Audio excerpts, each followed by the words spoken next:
Accidentes mortales, 218, ¿correcto?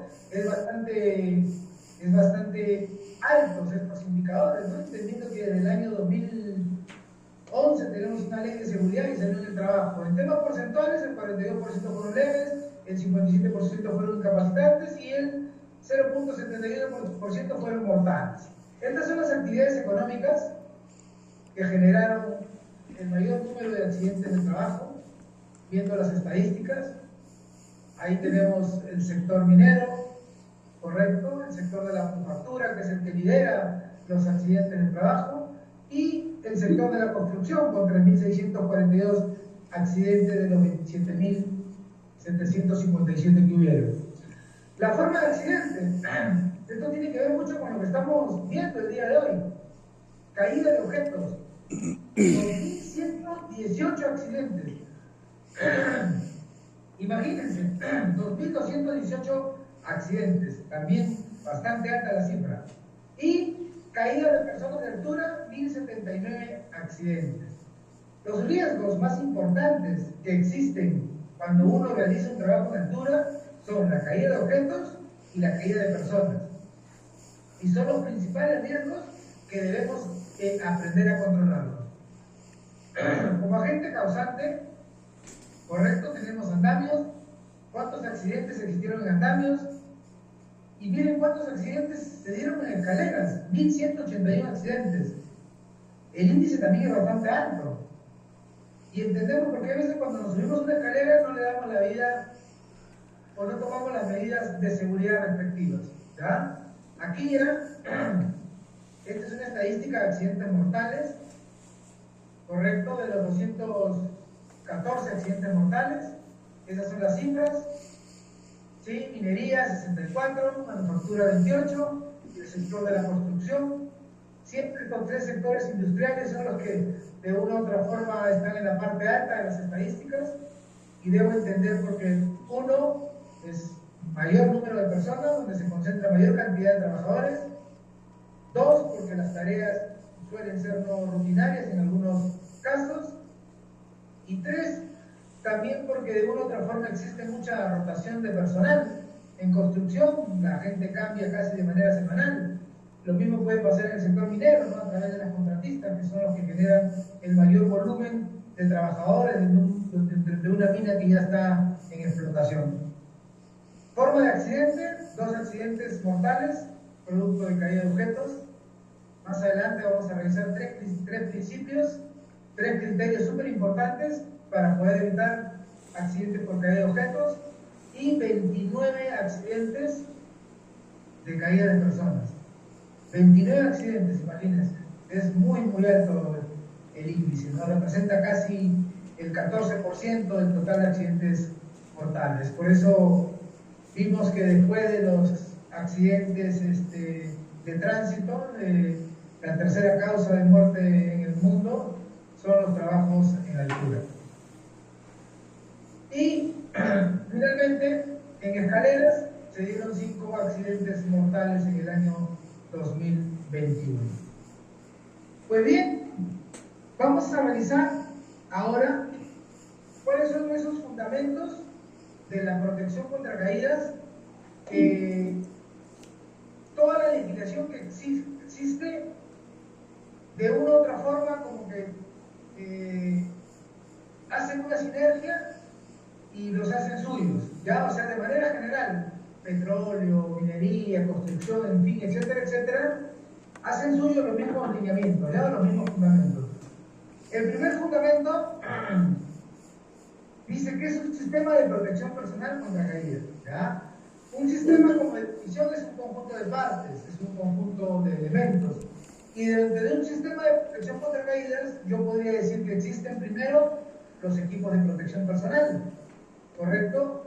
Arnés, conector, punto de anclaje, en fin. Dentro de un sistema de protección contra caídas, yo también podría definir permisos de trabajo, por ser una actividad de alto riesgo. Podría definir también un procedimiento escrito de trabajo. Podría definir también un análisis de riesgo, en fin. Entonces, todo aquello, correcto, que contribuye a la reducción de accidentes, está formando parte de lo que es un sistema de protección personal contra caídas, ¿no? O sea, cada organización tiene su propio modelo de gestión de seguridad para actividades de alto riesgo, ¿no? Y eso es un sistema de protección personal contra caídas. ¿Qué es un trabajo en altura? Es una definición que ustedes ya saben, la conocen. ¿A partir de cuánto se considera trabajo en altura? Sería la otra pregunta, 1,80 m. ¿Qué es una caída libre? Eso también lo hemos visto en el video inicial, ¿no? ¿Por qué se produce una caída libre? Por acción de la gravedad, ¿cierto? ¿Y qué es una caída libre? Es el movimiento acelerado, uniforme de un cuerpo, ¿cierto? Que por acción de la gravedad, pues, lo atrapa y cae, y produce una fuerza de impacto, que es lo que vimos en el video. ¿Qué normas rige la protección personal contra caídas? Ya les había dicho que existe mucha normativa, pero yo quiero hacer mención a dos normas que de una u otra manera tienen mucha injerencia aquí en el país. ¿Ya? Es más, la mayoría, por no decir todos, los sistemas de protección contra caídas o los equipos de protección personal contra caídas, llámese anclajes, arneses, conectores, retráctiles, en fin, etcétera, etcétera, están o se regulan bajo las normas OSHA, que es la Administración de Seguridad y Salud Ocupacional de Estados Unidos, y también se regulan bajo la norma ANSI, que es el Instituto de Estándares Americanos. Entonces, injerencia americana en el país sí la tenemos, a través básicamente de los productos que compramos o productos que adquirimos. ¿Qué es un equipo normado y un equipo certificado? Y esto tiene que ver con lo que he hecho mención en la parte superior. ¿Ya? Un equipo normado es aquel equipo que se fabrica, se confecciona a través de una norma, ¿correcto? Pero no quiere decir que porque yo lo fabrique a través de una norma, ese equipo tenga certificación. Yo sé mucho de lo que pasa aquí en el país. Existen empresas que fabrican equipos, arneses, conectores, no quiero decir las marcas, pero que no están certificados.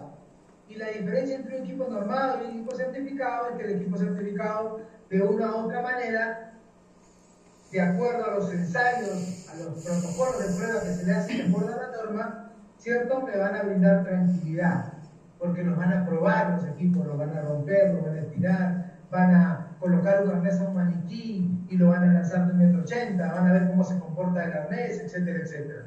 Entonces, la diferencia del equipo normado es construcción de acuerdo a una norma, fabricación de acuerdo a una norma, y un equipo certificado ya trasciende mucho más allá, ¿no? Recuerden que para certificar un equipo se necesita primero un laboratorio que cumpla con la norma ISO 17025, y esta norma tiene que estar, este laboratorio tiene que estar acreditado como por ejemplo por la norma ANSI. Aquí en el país no existen laboratorios para probar equipos o sistemas de protección personal contra caídas. Ojo, eso es muy importante. ¿Cuáles son los sistemas activos y los sistemas pasivos? También de la misma forma es un fundamento, ¿no? ¿Qué es un sistema activo? Es aquel con el que uno camina. ¿Ya? Un sistema activo es el arnés, el conector, son los equipos de protección personal, porque están con uno. Y un sistema pasivo es aquel que está esperando. ¿Qué espera, por ejemplo, los que trabajamos en altura? ¿Qué es un sistema pasivo? Una baranda, una escalera, ¿correcto? Que está diseñada, está construida para poder soportar una carga, una determinada carga, ante un choque, ante un apoyo, en fin, etcétera, etcétera. Entonces, la diferencia entre un sistema activo y uno pasivo es que el activo camina con uno y el pasivo es aquel sistema que te espera, ¿no? Nuevamente el ejemplo de la baranda, el ejemplo de repente el tapado de un ducto, en fin, etcétera, etcétera. Estas son las actividades de alto riesgo que están enmarcadas en realidad en el tema legal. Tenemos por un lado los trabajos de excavación. ¿Qué producen los trabajos de excavación? Pueden producir un derrumbe. ¿Qué puede producir el derrumbe como consecuencia? La asfixia, el atrapamiento de un trabajador. Tenemos los trabajos en caliente, también de la misma forma. ¿Qué pueden producir los trabajos en caliente? Incendio, explosión, electrocución, en fin, ¿cierto? Los trabajos en espacios confinados, ¿no? ¿Qué pueden producir? Pueden producir también asfixia por la concentración de un material tóxico en el ambiente de trabajo, pueden producir también el ahogamiento por el desplazamiento de oxígeno en el ambiente de trabajo. Hay cierta concentración de oxígeno que fluctúa entre el 19.5% y el 23.5% en el ambiente de trabajo, y cuando el oxígeno está por debajo de esa concentración, hay ciertos riesgos, incluso hasta la muerte, ¿no? ¿Y qué otra cosa más se puede dar en un espacio confinado? También de la misma forma podría darse un incendio o una explosión. Y finalmente lo que estamos viendo el día de hoy como actividad de alto riesgo, que son los trabajos en altura, ¿no? Y como les había comentado, dos variables que siempre debemos tenerlas presentes cuando desarrollamos un trabajo en altura, ¿no? Y que tienen que ver con el riesgo de caída de objetos. Hemos visto en las estadísticas la cantidad de accidentes, más de 1000 accidentes por caída de objetos, 2 accidentes mortales, y las caídas de alturas, también de la misma forma, más de 1000 accidentes y 29 accidentes mortales.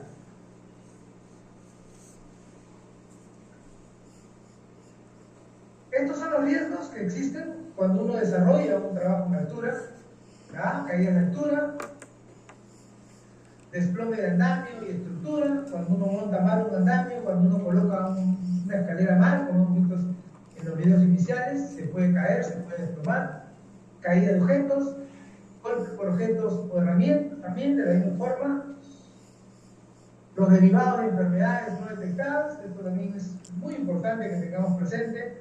Si nosotros, por ejemplo, le tenemos miedo a la altura, a la aerofobia, es importante comunicar a nuestro supervisor, a la unidad médica. Si nosotros adolecemos de algún tipo de enfermedad que no sabemos de manera súbita en qué momento se puede presentar, como la epilepsia, por ejemplo, uno nunca sabe cuándo puede tener un cuadro de epilepsia o cuándo puede tener un cuadro de vértigo.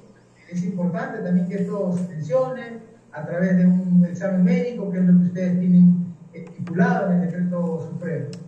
Así que es importante la evaluación médica para desarrollar trabajos en altura. Mal estado de andamios y estructuras. Y finalmente, montaje defectuoso, como también contactos eléctricos, ¿no? Todas estas variables que hemos revisado representan los riesgos cuando uno realiza un trabajo en altura. Para hacer nuestra primera pausa activa, vamos a hablar un poco de cuáles han sido las causas de los accidentes de trabajos en altura, entendiendo básicamente y revisando las estadísticas de trabajo. Había una vez un arqueólogo que se encontró con una pirámide bastante rara. No, esta no, demasiado especial. Sí, esta pirámide, la de Henry y Bird, la que conocemos bien en nuestras empresas. ¿Qué historia nos cuentan? Comencemos haciendo un pequeño paréntesis. Nuestras organizaciones pueden enfrentar a distintos tipos de riesgos. Hay accidentes de trabajo relativamente frecuentes y benignos, accidentes de trabajo más graves que pueden llegar a ser mortales, y accidentes industriales mayores, afortunadamente escasos, pero que pueden afectar a los trabajadores, las instalaciones, la población adyacente, el medio ambiente. La mayor amenaza, por supuesto, está aquí. Pero entonces, hablemos de la famosa TF, la tasa de frecuencia, que refleja el número de accidentes que se produjo en un sitio.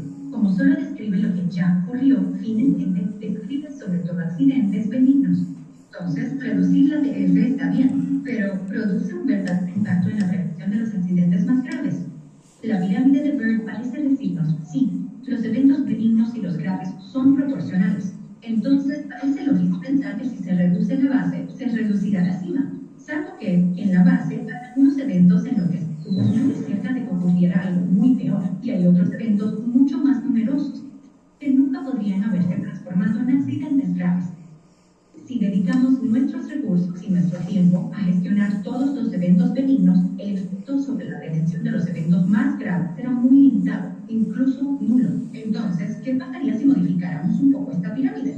¡Tadá! Con el nunca mejor llamado diamante de la prevención, porque como vamos a ver, es un verdadero tesoro en materia de información para las empresas.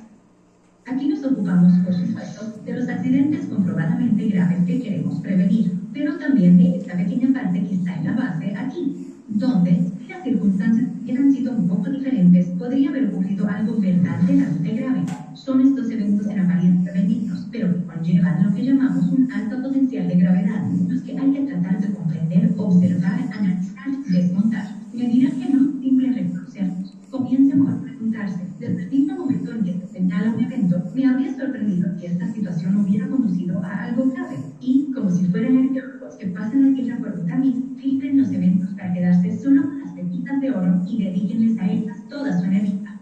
Concentrémonos en lo esencial, nuestras vidas. Pues bien, importante mensaje de este corto video. Siempre es importante analizar no solamente los accidentes de trabajo, sino también los incidentes de trabajo a través de los reportes, ¿cierto? A través de la investigación del que